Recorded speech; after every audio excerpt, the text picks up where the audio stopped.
Shaddai, ¿cómo estamos hoy? Bien. Bien, ay, sí, bueno, vamos a intentar eso de nuevo. Buenos días, Shaddai, ¿cómo estamos hoy? Buenos días. Wow, oye, ahora sí que parece como si estuviésemos en el pabellón Príncipe Felipe, ¿verdad? O tanta gente, qué bueno.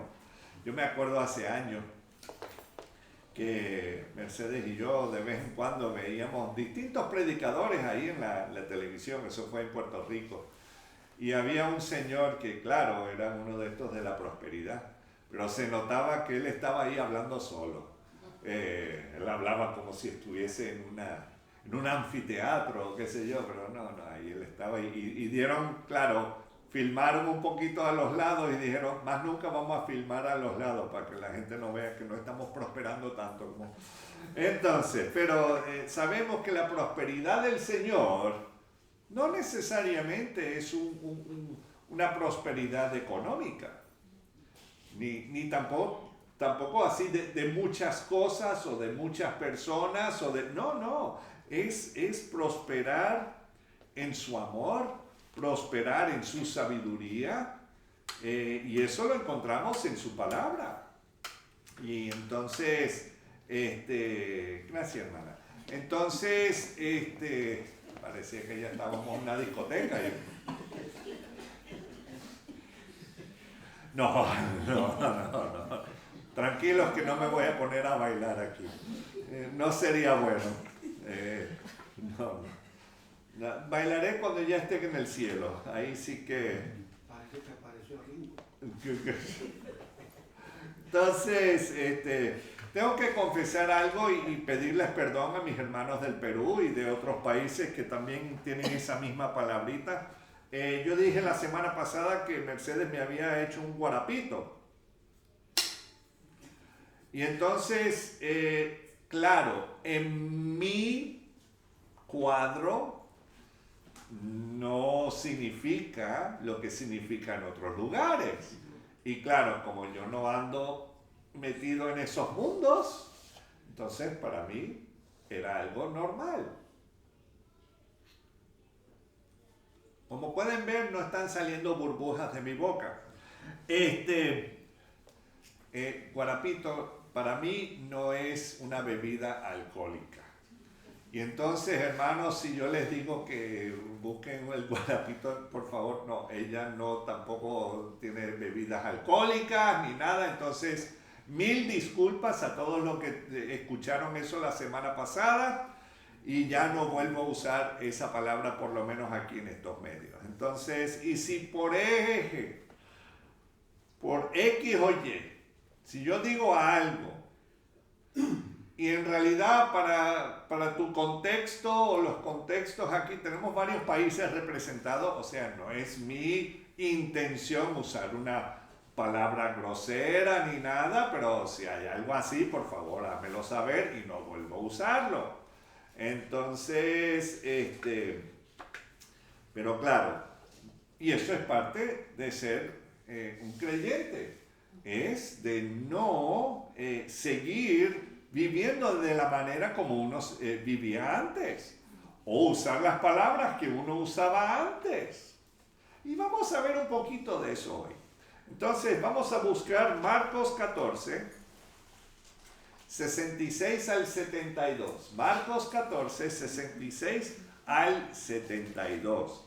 Y lo interesante es que Daniel, o sea, básicamente estoy dando la segunda parte de la alabanza de esta mañana, porque fue genial usar el Salmo 39, vuelvan a leerlo, no en este momento, pero más adelante, se los recomiendo. Entonces vamos a ponernos sobre nuestros pies en honor a la lectura de la palabra de Dios, sino al que lo lee, Marcos 14, 66 al 72.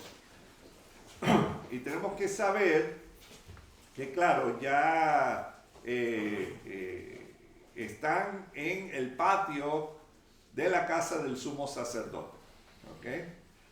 Versículo 66. Estando Pedro abajo en el patio, vio una de las criadas del sumo sacerdote.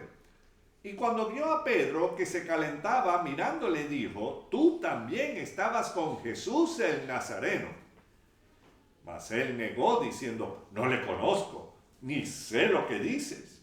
Y salió a la entrada y cantó el gallo.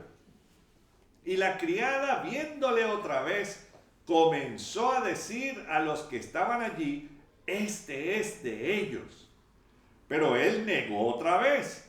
Y poco después los que estaban allí dijeron otra vez a Pedro, verdaderamente tú eres de ellos porque eres Galileo. Y tu manera de hablar es semejante a la de ellos. Entonces él comenzó a maldecir y a jurar, no conozco a este hombre de quien habláis. Y el gallo cantó la segunda vez. Entonces Pedro se acordó de las palabras que Jesús le había dicho, antes que el gallo cante 2 veces, me negarás 3 veces. Y pensando en esto, lloraba. Vamos a orar. Señor, te alabamos, te bendecimos y te damos muchas gracias por la manera como tú nos llevas de la mano, pero más veces nos llevas en brazos. Y hay momentos en nuestras vidas que nosotros, bueno, Señor, pensamos que somos más listos y te negamos. Perdónanos, perdóname. Y te pido, Señor, que seas tú hablando y ablandando nuestros corazones, que muchas veces se ponen bien duros, Señor. Y necesitamos de ti y te necesitamos a ti todo el tiempo. Ayúdanos a recordar eso. Y gracias, mi Dios, por esta lectura, por lo que vamos a ver hoy en tu palabra. Y que, Señor, que seas tú hablándonos. Gracias, mi Dios, en tu precioso nombre, Señor Jesús. Amén. Pueden tomar asiento. Y bueno, esta predicación es para todos nosotros. ¿Ok? No vayan a pensar, ay, no llegó el hermanito tal o la hermanita tal, que esto es lo que ella sí que lo necesita. No, es para todos. ¿Ok? Sí. Es para todos nosotros que hemos negado a nuestro Señor Jesucristo durante nuestras vidas. ¿Cuántas veces o si en algún momento de nuestras vidas hemos negado al Señor? Ustedes no tienen que levantar la mano, yo lo levanto y así yo cuento por todos ustedes. Ok, entonces, de alguna manera u otra, hemos negado al Hijo de Dios, sea de palabra o de acción.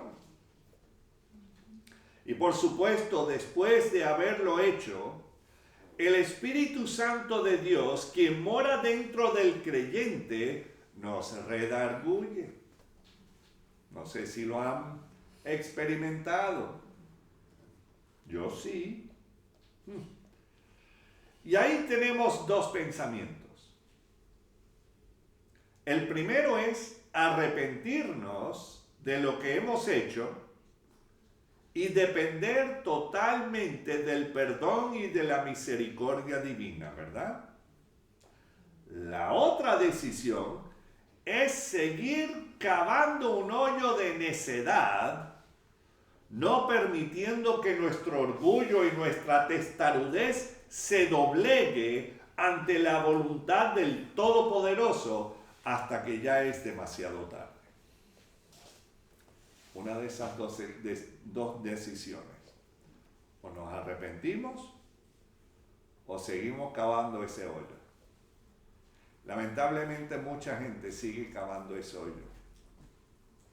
Y luego llegan a ese punto que andan así como el faraón de Egipto, que se siguen endureciendo de tal manera que no hay forma, que van a dejarse llegar por el Espíritu Santo. Entonces, antes de entrar de lleno en el pasaje que nos toca para hoy, vamos a ver cómo había sido la trayectoria de Simón Pedro unos días antes de llegar a este punto de negar a Yeshua 3 veces antes de que el gallo cantara 2 veces. por supuesto, hay mucho que decir acerca de Simón Pedro. No es que Simón Pedro no tenga material. Podemos hablar mucho de Simón Pedro, ¿verdad? Y algunos piensan, sí, el pastor siempre lo tiene ahí como un blanco. ¡Pah! Tiro al blanco todo el tiempo.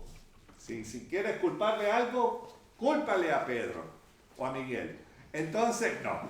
Entonces, es porque caminó aquí al lado, perdonen. Entonces, no, Miguel, no, tranquilo, no hay que culparte de nada. ¿No? Sí, claro. Entonces, pero lo interesante es que Simón Pedro es una de esas personas que nos debe ser de mucho ejemplo. Ojo, no fue el primer papa, para que lo entiendan bien, no. Ni tampoco Jesús lo había dicho, no, esa religión y ese sistema no era algo bíblico, para que lo entiendan. Pero bueno, lo interesante es que Simón Pedro no se quedaba en las esquinas o en las sombras, porque Simón Pedro, no se quedaba callado. No se quedaba callado, ni tampoco se quedaba quieto. Y lamentablemente sus palabras y sus acciones no siempre iban de acuerdo con la voluntad del maestro. Pero Jesús le corregía, no sé si han notado, Jesús lo corrige, ¿y qué hace Simón Pedro? ¿Se esconde y ya no lo vemos más? No se escondía.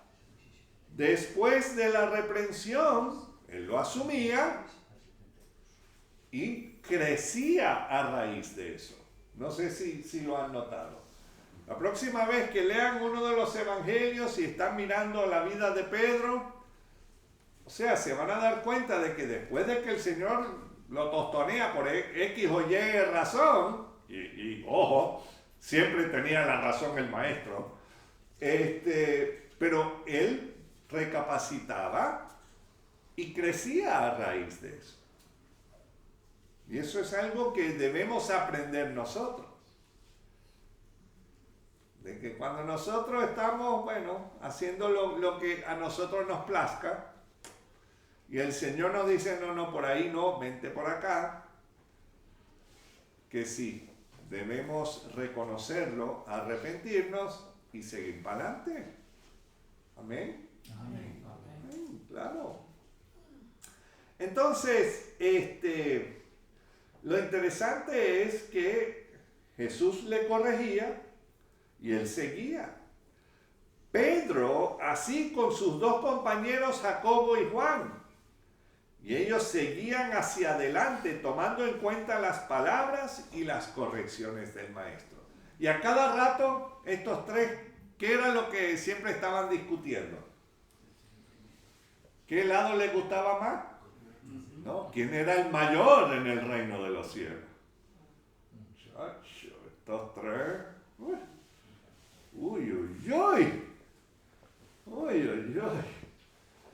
¿Se imagina? Y entonces tenías ahí metido de vez en cuando Judas Iscariote diciendo algo ahí para alborotar el avispero, ¿verdad? No lo dudo. Y entonces, eso ahí, causaba un montón de problemas. Pero yo creo que el maestro podía manejar la situación muy bien. Amén. Simón Pedro tuvo muchas experiencias en los 4 evangelios y luego también en el libro de los Hechos, y solo miraremos algunos por el lente del evangelista Juan Marcos. Y no lo veremos todo, por supuesto. Aunque quiero empezar con el que encontramos en Marcos 8:29. Marcos 8:29. Y claro, vamos a volver a Marcos 14 más adelante, pero en Marcos 8:29 encontramos algo muy importante. un evento muy importante en la vida de Simón Pedro.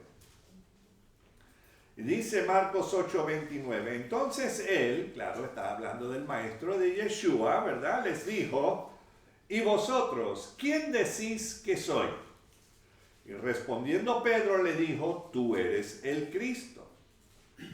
El 30, pero él les mandó que no dijesen esto de él a ninguno. ¿Ok? Ahí es ese famoso encuentro donde Pedro dice, tú eres el Cristo, ¿verdad? Tú eres el Hijo de Dios y todas estas cosas. Y bueno, perdón, pero es algo impresionante. Jehová Dios Padre le había dado esas palabras al discípulo Simón Pedro.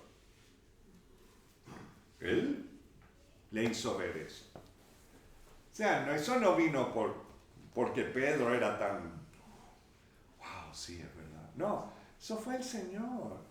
¿Y cuántas veces nosotros no hemos leído algo en la Escritura y es como si un bombillo se prendiera?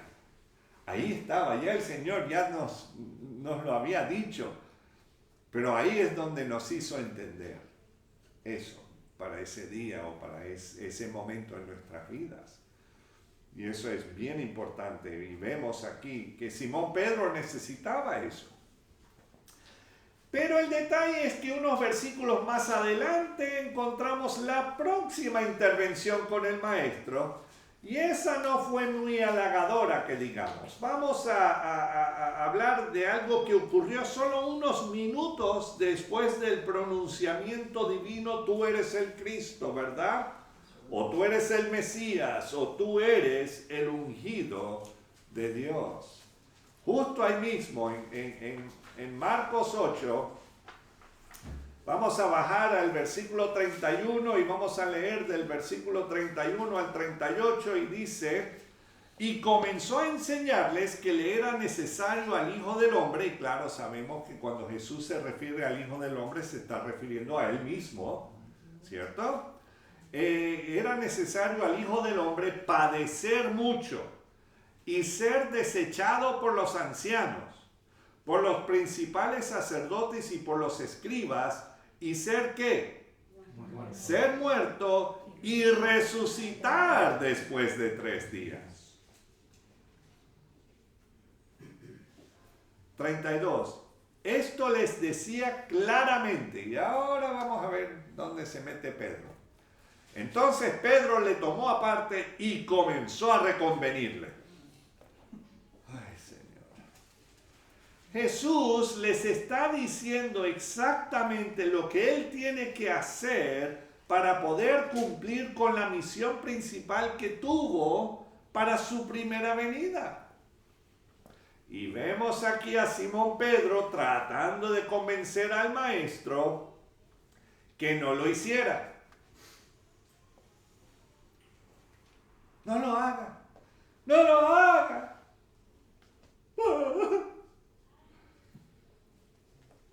Él pensaba que estaba hablando en nombre de Dios Padre todavía.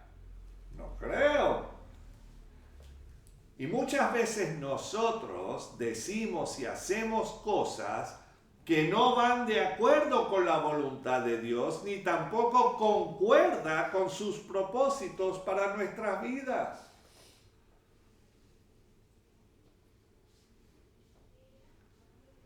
Mejor no doy ejemplos. Ok. Seguimos con Marcos 8:33. Porque si empiezo a dar ejemplos, comenzando con doña Elda. No.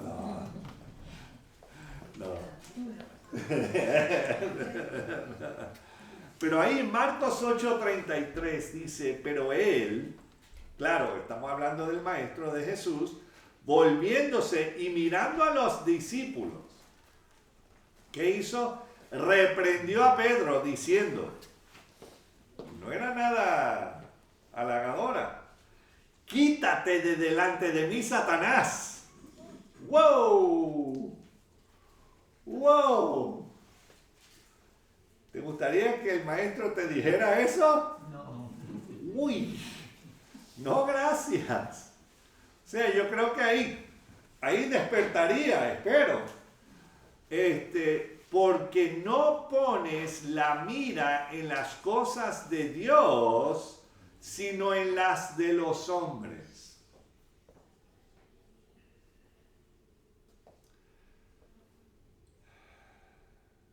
Muchas veces pensamos que lo estamos haciendo bien, pero sabemos que hay camino que al hombre le parece derecho, pero su fin es camino de muerte. En otras palabras, nuestras buenas intenciones no necesariamente son la voluntad de Dios, sino algo que podría ser lo peor para nuestras vidas espirituales.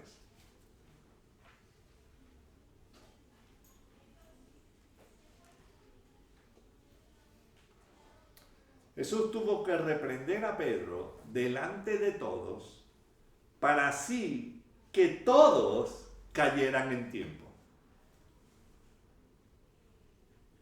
Porque no dudaría que los demás también estarían pensando lo mismo. ¿Cómo va a ser? ¿Cómo es que vas a ir allá para que te maten? No. No, vamos a ir allá y vamos a destronar a los romanos y llegamos hasta Roma. Pero no, ese no era el plan del Señor. Luego Jesús puso su mirada en todos los que le rodeaban en Marcos 8:34. Porque estaba mirando a los discípulos, pero estaba diciéndoselo a Pedro. Y el 34, y llamando a la gente y a sus discípulos, les dijo lo siguiente: si alguno quiere venir en pos de mí, que niéguese a sí mismo y tome su cruz y sígame. Él no estaba diciendo, búscase una cuenta en Facebook a ver cuántos likes tiene. No, niéguese a sí mismo. Jesús se estaba negando a él mismo, ¿cierto? Y Él es Dios. Y tenemos que recordar algo muy importante. La cruz no era un accesorio de la moda que se pone en la gente de hoy día. Alguien me preguntó, no me acuerdo quién, ni dónde, ni cuándo: pastor, ¿tú crees que está bien que yo lleve una cruz o qué sé yo? Bueno, con tal de que no tenga la figurita, pero si puedes evitarte ponerte la cruz, mejor. Porque nuestra esperanza no está en esa cruz. Nuestra esperanza está en aquel que venció la cruz, que sí murió en la cruz, pero 3 días después venció la muerte. Resucitó. Él vive. Yo no uso esa marca de champú, pero hay un champú que siempre está predicando. Él vive. A lo mejor no saben de qué estoy hablando. Están usando H&S, quitándose la caspa. Será blanco como la nieve, ¿verdad? Será blanco como la capa. No, entonces, no, pero Él vive. Y entonces, la cruz significaba lo peor de lo peor para los hebreos y también para el resto del mundo de aquellos días. Manténganse algo ahí mismo en Marcos 8, porque vamos a volver ahí. Pero quiero ir a Deuteronomio 21. Y vamos a leer los versículos 22 y 23. Y después de ahí iré a Esdras 6:11, pero solamente para que lo sepan. Pero según la ley de Jehová Dios, significaba que tú eres lo peor de lo peor si mueres sobre una cruz.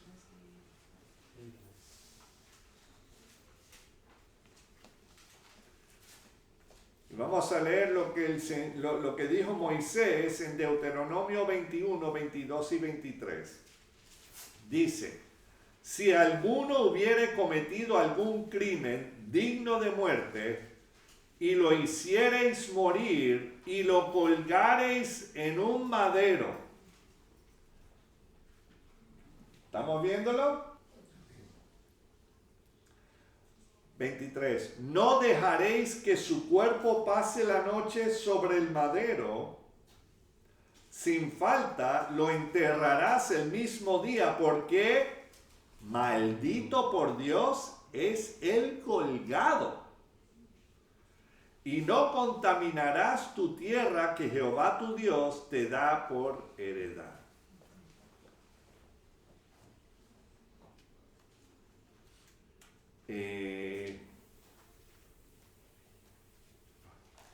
Y Jesús murió sobre un madero, ¿cierto? Se dieron cuenta que una persona crucificada, según la ley de Jehová Dios, es una persona maldita por Dios.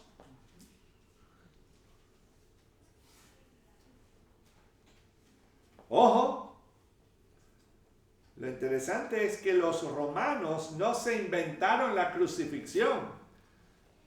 Esos fueron los persas. Pero los romanos lo perfeccionaron. Lo hicieron un poco más fácil. Y lo hicieron aún más. Lo multiplicaron en la manera como hacerlo. Pero lo interesante es que vemos que esa crucifixión no era nada bueno en todos los sentidos, y mucho más en el sentido espiritual. Porque no solamente la persona muere, pero también es desechado por Dios.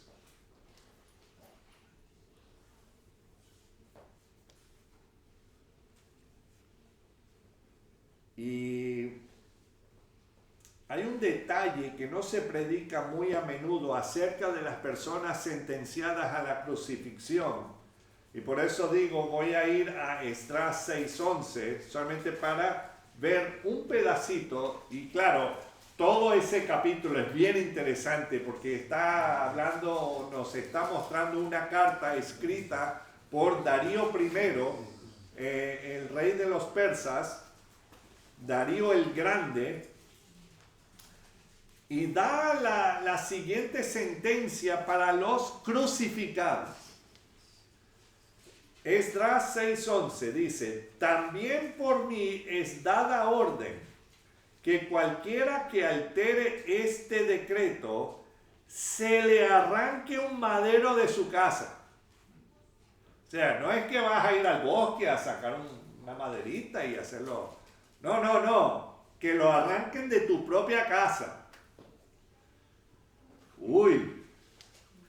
Y alzado sea colgado en él, y mira lo que dice, y su casa sea hecha muladar por esto. O sea, que sea totalmente destruida, ni dejes ni los fundamentos, todo destruido para que no se vuelva a usar y lo utilicen como el vertedero municipal o qué sé yo. ¿Ah? Muladar. Bueno, ahí. Bueno, los animales van a estar ahí. Y otro, ok. Entonces, pero no solamente se le crucificaría al sentenciado, pero al mismo tiempo sería destruida su casa por completo. Ahora podemos entender un poquito más cuando Jesús, mientras que está siendo crucificado, le dice a Juan, y le dice a su mamá que le dio a luz ahí en Belén, a María, le dice: mira, madre, ¿es ahí tu hijo? Y Juan le dice: ¿es ahí tu madre? Porque ya María no iba a tener casa, porque lo iban a destruir. ¿Estamos entendiendo? Entonces, ahí vemos ciertas cosas, pero aquí lo interesante es cuando Jesús nos reta, si alguno quiere venir en pos de mí, niéguese a sí mismo y tome su cruz y sígame. Esto significa estar dispuestos a dejarlo todo atrás y seguirlo a Él donde Él nos envía, aun si significa hasta la muerte si es necesario. O sea, considere tus posesiones, tu casa, todo lo demás, ¿ya? Si vas a seguir al Señor. Ojo, no necesariamente siempre eso significa que eso te va a pasar, pero estar dispuesto a dejarlo todo. ¿Estamos entendiendo? Volviendo a Marcos 8, 35 al 38. Marcos 8, 35 al 38 dice: porque todo el que quiera salvar su vida, la perderá. Y todo el que pierda su vida por causa de mí y del Evangelio, la salvará. Porque ¿qué aprovechará al hombre si ganare todo el mundo y perdiere su alma? Ahí es donde tenemos que tomar en cuenta en realidad qué es lo que nos motiva a seguir viviendo. Por querer seguir aumentando más y más y más las riquezas o la fama, o ponlo ahí lo que tú quieras, o seguir y servir al Maestro.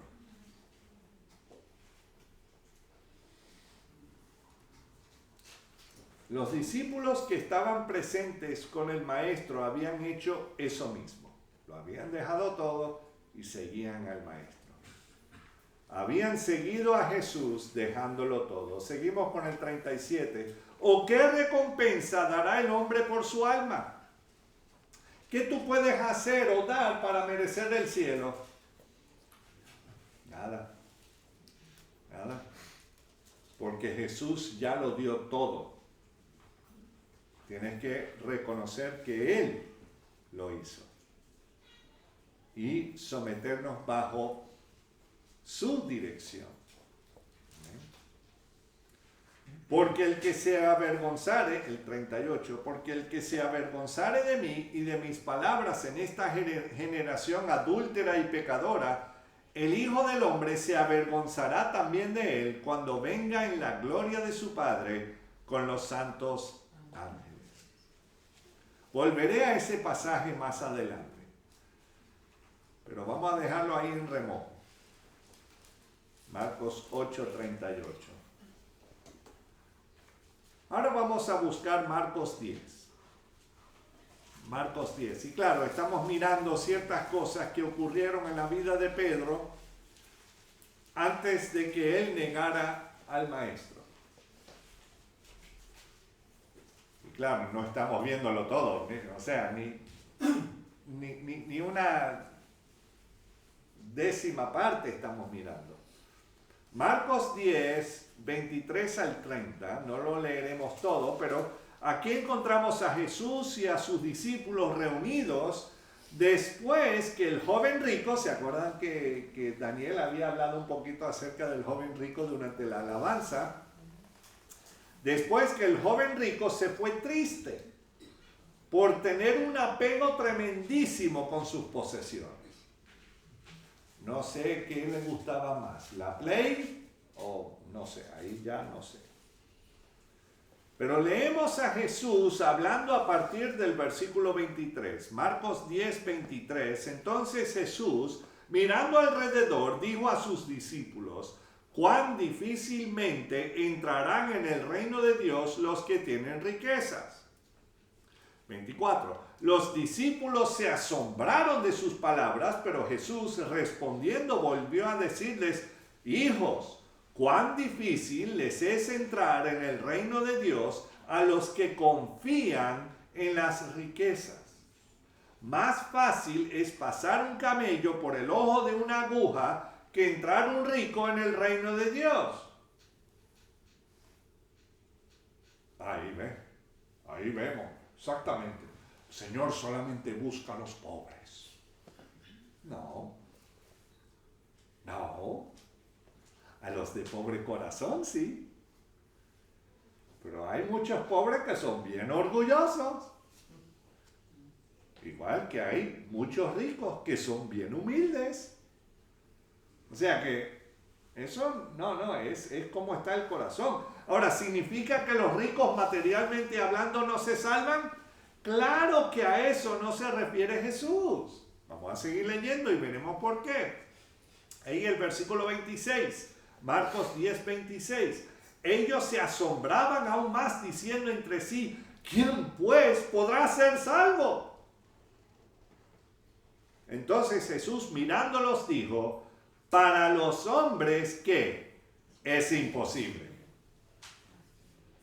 Para los hombres es imposible.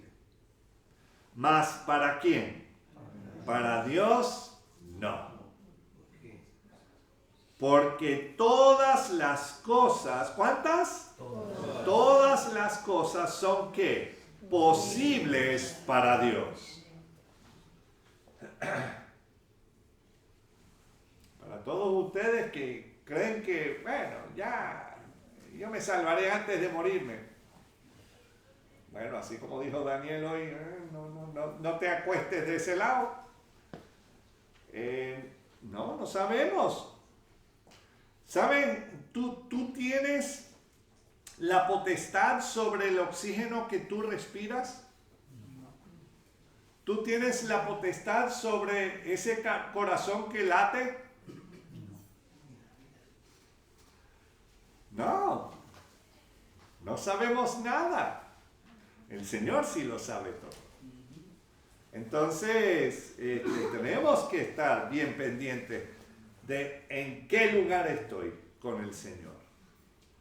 Pero vemos que para el Señor todas las cosas son posibles. Y podemos ver un tema en todos estos versículos que hemos leído, que todo va dirigido a la actitud del corazón del hombre. Porque Jehová Dios quiere que todos lleguemos al arrepentimiento y que nos convirtamos a Él y tener la vida eterna que Él nos ofrece. Pero depende de nosotros. Él no va a forzar a nadie a seguirle. Él no va a forzar a nadie a aceptarle. No. Pero nuestra responsabilidad como creyentes es dar las buenas noticias y las personas van a hacer lo que quieran hacer con esas buenas noticias, sea que lo acepten o no. Ya eso no corre de nuestra cuenta. Entonces el Señor es el que se encarga de eso. Pero lo interesante es que ahí en los versículos 28 al 30 nos trae uno de los momentos más vulnerables del que luego será el apóstol Pedro. Versículo 28. Entonces Pedro comenzó a decirle,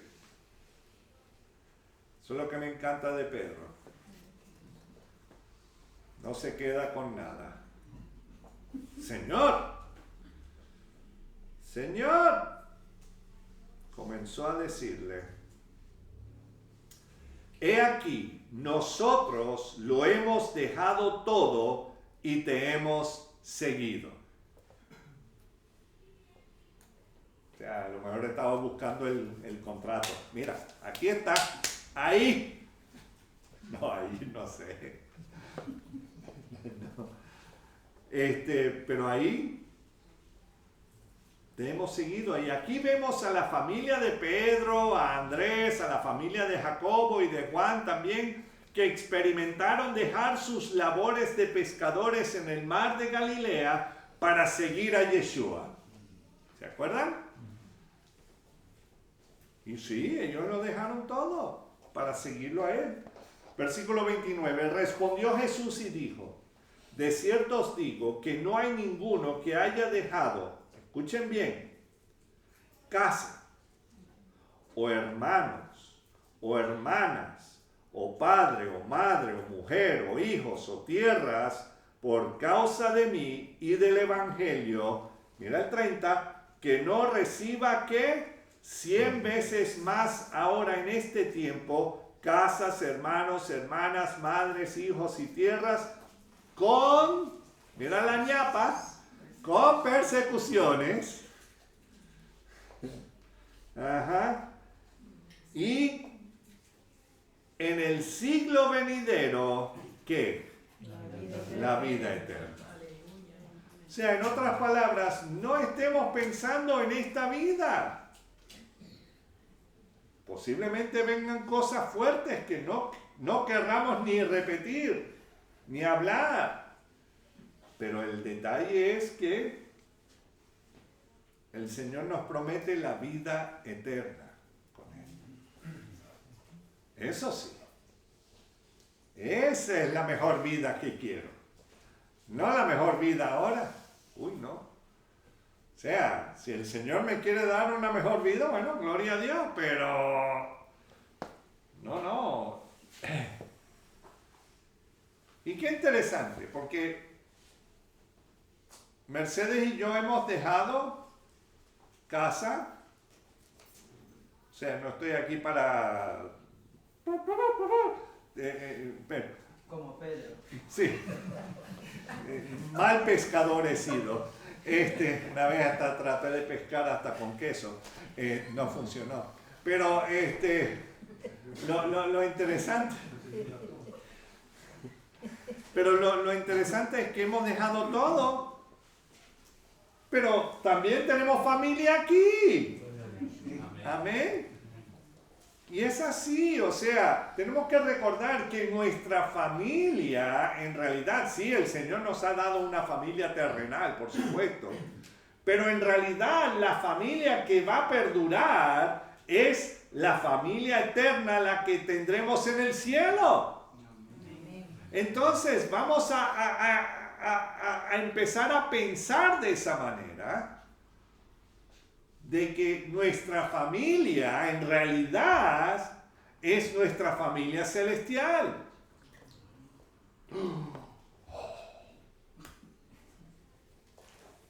Y entonces, y sí, queremos que nuestra familia, nuestros familiares de carne y sangre, o sea, de hueso y qué sé yo, también lleguen a ser parte de nuestra familia celestial, pero si ellos no quieren, yo no puedo hacer nada por eso. Ni tampoco me puedo tirar a las calles de la amargura y cada quien ellos tenían la misma oportunidad que tú y que yo. Si no lo quisieron, ya, cosa de ellos.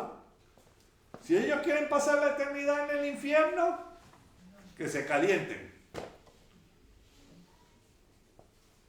Porque Jesús lo dio todo para ti y para mí.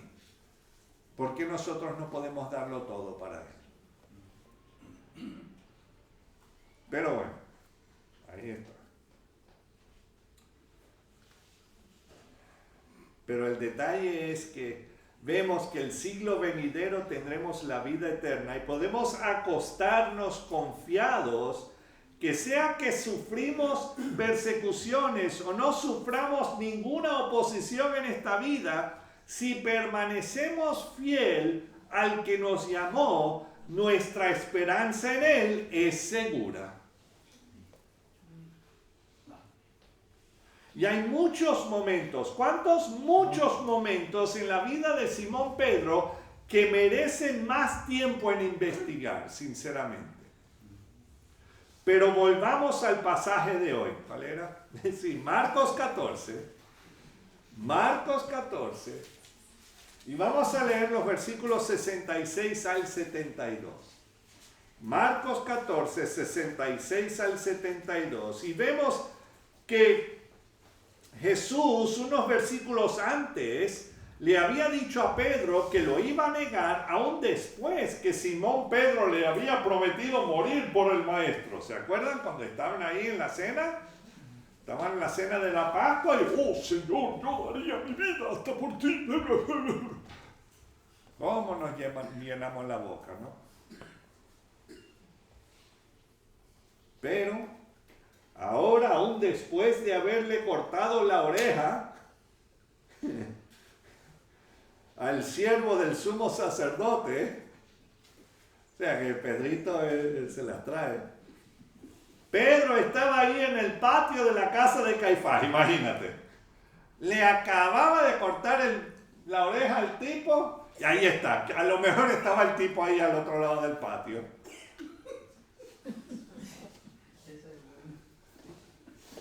Para mí es interesante, o sea, perdóname, es que me pongo a pensar muchas cosas. Y me imagino que cuando Pedro entró, Marco hizo así. No, cuidado con ese. Todavía carga el machete.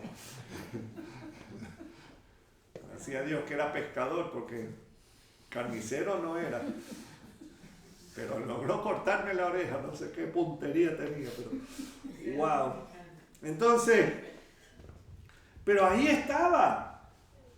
Y en los otros evangelios nos damos cuenta de que Pedro había llegado ahí gracias al enchufe que tenía Juan con alguien ahí dentro del concilio del templo de Jerusalén. O sea, yo no sé por qué Juan tenía ahí tantas cosas, pero ahí estaba. Y dejó entrar a Pedro. Hermano, si yo hubiese estado ahí, yo no invitaría a Pedro ahí. Lo digo sinceramente, y perdóname. Hablaré con Pedro después, me imagino, pero lo interesante es, pero ahí estaba, y vamos a leer el 66. Estando Pedro, ¿dónde? Abajo en el patio, vino una de las criadas del sumo sacerdote, y cuidado, a lo mejor era la esposa de Malco, no sé. Fuiste tú. 67, y cuando vio a Pedro que se calentaba, mirándole, dijo: tú también estabas con Jesús el Nazareno. Ay, Señor. Mira el 68, mas él negó diciendo: no le conozco, ni sé lo que dices. Y salió a la entrada y cantó el gallo. ¿Verdad? Cantó el gallo la primera vez. ¿Y no creen que Pedro se dio cuenta que ya se había empezado la cuenta regresiva? Para los que le encantan el béisbol, strike one. ¿Verdad? Y lo interesante es que ahí estaba y había negado al maestro la primera vez, y además el gallo cantó, y se incomodó tanto por la pregunta de la criada del sumo sacerdote, y Pedro se movió hacia la entrada. O sea, se incomodó.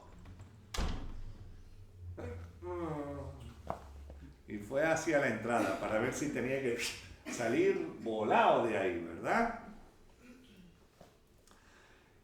¿Y no les ha pasado a ustedes como a mí que algo similar a lo que le pasó a Pedro, la persona que no quieres ver, ¡pum!, ahí se te vuelve a presentar, ¿verdad? Leamos los versículos 69 al 70a. Y la criada, ahí dice, la criada, viéndole otra vez, comenzó a decir a los que estaban ahí: este es de ellos. Pero él, ¿qué? Negó otra vez. Lo negó otra vez. Y ahí fue la segunda vez que Pedro fue confrontado por la criada acerca de la asociación entre Pedro y el preso Jesús de Nazaret. Pero ya la criada había causado una curiosidad de los que estaban en el patio. Y seguimos leyendo en el versículo 70. Y poco después los que estaban allí dijeron otra vez a Pedro: verdaderamente, ¿tú eres de ellos? Porque eres Galileo y tu manera de hablar es semejante a la de ellos. Ok. Vamos a pensarlo bien. No dudaría que ahí en Jerusalén por el tiempo de la Pascua había miles de millones de la región de Galilea presentes. Y por supuesto que muchos hablaban como Jesús de Nazaret y como de Pedro de Capernaum. O sea, cuando vas a distintos lugares de España, tú sabes quiénes son los que vienen de la región de Zaragoza. O las veces cuando llega aquí el Kikín, sabemos de dónde viene, no es de Zaragoza, ¿verdad? Sí, es de allá de Cádiz, ¿verdad? Y se nota, se ve la diferencia de los acentos, de la forma como hablar y todo ese asunto, pero yo pienso que va más allá que solamente el acento peculiar de aquella región. Yo me acuerdo que había un comerciante por aquí cerca que cada vez que Mercedes y yo entrábamos siempre nos decía: ustedes hablan distinto, y nosotros sí, somos del otro lado del charco, pero no, él decía que no, es otra cosa. No, ustedes hablan distinto. Pero no sabía cómo expresarlo. Y lo interesante es que no era el asunto del acento. Simón Pedro y los otros discípulos habían pasado tanto tiempo con el Maestro que ya hablaban como él, y no como cuando estaban en las orillas del mar de Galilea. ¿Qué es eso? Ese pum, pum. Pero lo tengo apagado. Está apagado. Acento. No es el asunto del acento. Lo interesante es que como habían pasado tanto tiempo con el Maestro, ya hablaban como él. Y no como cuando estaban en las orillas del mar de Galilea pescando y navegando, ¿verdad? Y soltando tacos y groserías a diestra y a siniestra. Sí, vamos a... ¿verdad? Nosotros somos conocidos por nuestra habla.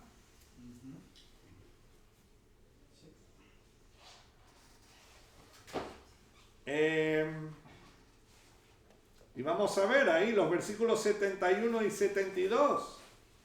Veremos a lo que me estoy refiriendo. Entonces, él comenzó ¿a qué? A maldecir. Antes él no estaba maldiciendo. Oh, es que tú hablas, no hablas, o sea, tú hablas como ellos. No es que hablaba como los galileos, sino que estaba hablando como Jesús. Estaba hablando porque estaba cambiando. El Señor le había influenciado. Ese sí que era un influencer. Él estaba influenciando a no tener que decir todas esas cosas. E inmediatamente, o sea, la razón es que, mira lo que pasa inmediatamente, empieza a maldecir.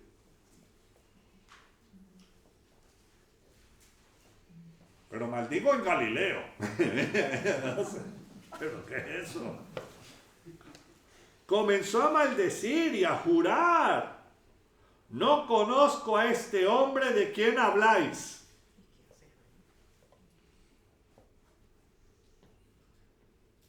Y el gallo cantó la segunda vez.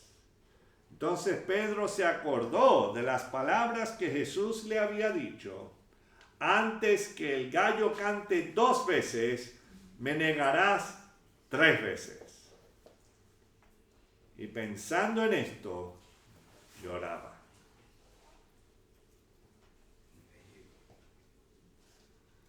Pobre Simón Pedro. Se acordó de las palabras de Jesús: antes que el gallo cante 2 veces, me negarás 3 veces.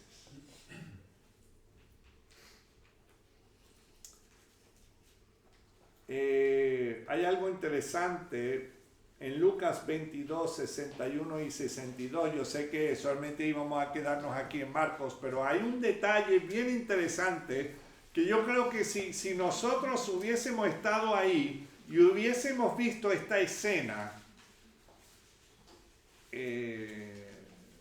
nos dejaría paralizados.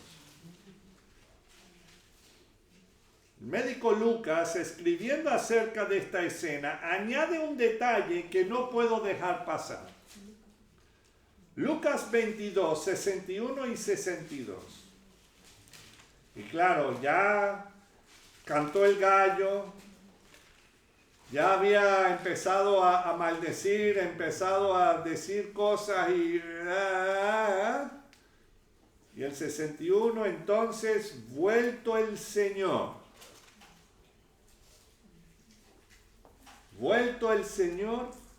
miró a Pedro.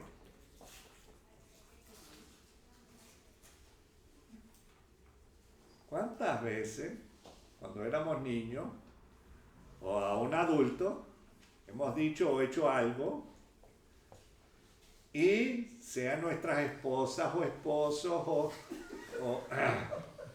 nos miran así como diciéndote, te lo dije? Como pueden ver, no estoy mirando hacia allá. No, te lo dije. Pero ahí está el maestro. Miró a Pedro.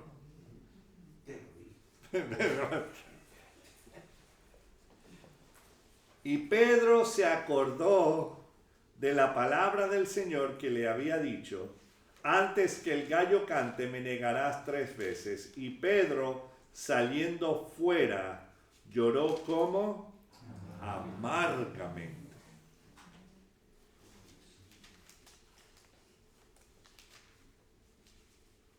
¿Se imaginan que a la tercera vez que has negado al Creador y ahí canta el gallo y miras los ojos que han visto la eternidad de la eternidad mirándote?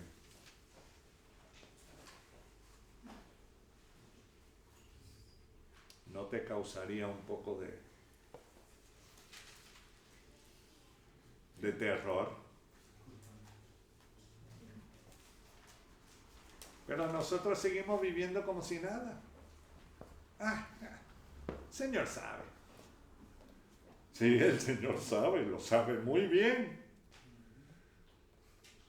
Pero todavía no te da la licencia para pecar. Entonces, acuérdense que el Señor te está viendo desde ahora, desde siempre. Ojo, no lo digo para que creas que el Señor te va a lanzar un rayo, no. Sino que lo miró, o sea, la mirada del Señor, o sea, te lo dije, pero no enojado, sino que te lo dije. Y no quieres aceptar. Y hemos hecho algo similar a lo que hizo Simón Pedro, sea en palabra o en acción. Vuelvo y repito Marcos 8:38, porque el que se avergonzare de mí y de mis palabras en esta generación adúltera y pecadora, el Hijo del Hombre se avergonzará también de él cuando venga en la gloria de su Padre con los santos ángeles. Y eso fue exactamente lo que le ocurrió a Pedro aquella noche. Había negado al Maestro. Y nosotros lo hacemos más veces de lo que pensamos.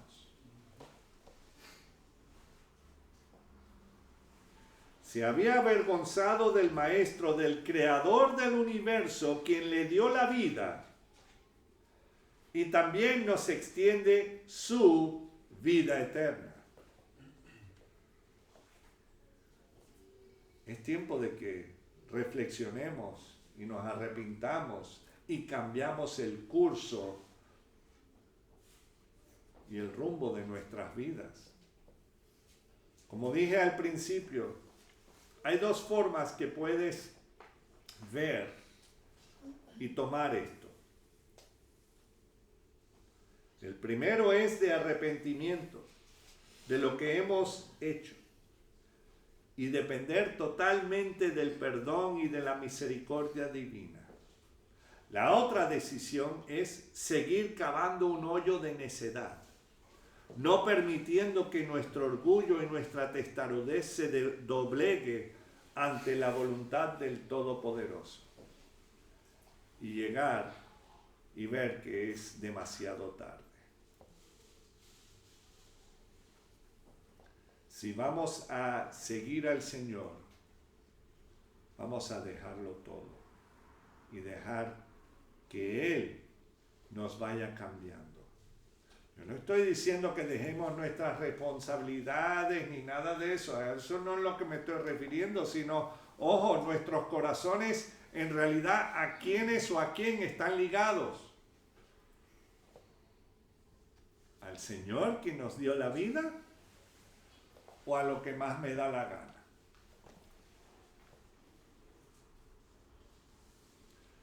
Y es una decisión eterna. Entonces, pensémoslo bien, analicémoslo, tomemos tiempo. Si acaso, busquen uno de los evangelios y miren la vida de Pedro.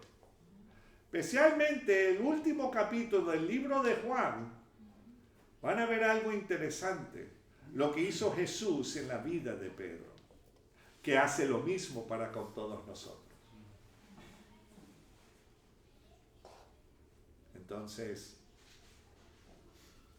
no sé si en algún momento alguien te ha dicho, tú eres de eso, o yo antes era de eso, como si tuviese lepra.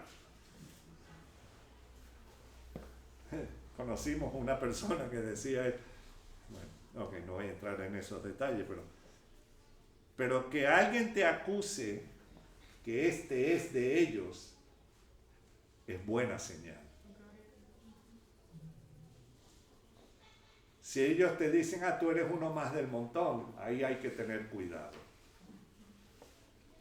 Tú eres como nosotros, tú eres de los nuestros. Cuidado.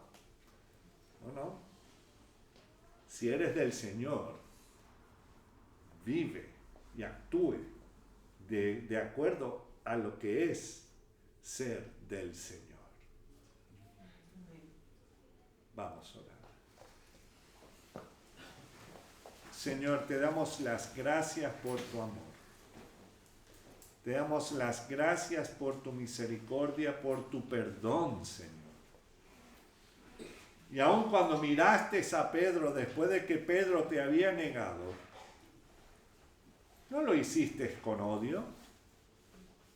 De igual manera, hoy día nos miras con amor y con misericordia. Y hay de las personas que no te busquen ahora porque después no será así. Te pedimos, Señor, que seas tú cambiando nuestras vidas, nuestros corazones, nuestras mentes, pero primero tenemos que venir ante ti arrepentidos de lo que hemos hecho y lo que hemos sido, Señor, y de lo que somos. Te necesitamos a ti y solo a ti, Señor. Gracias, mi Dios.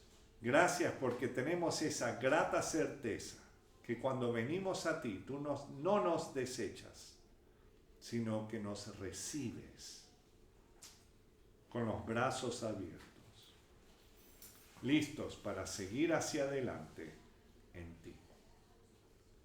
Gracias, Señor Jesús. Amén. Bueno, amigos de YouTube, ¿eres de ellos o eres del Señor? Dios les bendiga y si no viene el rato, nos veremos la semana que viene. Dios les bendiga. Hasta luego.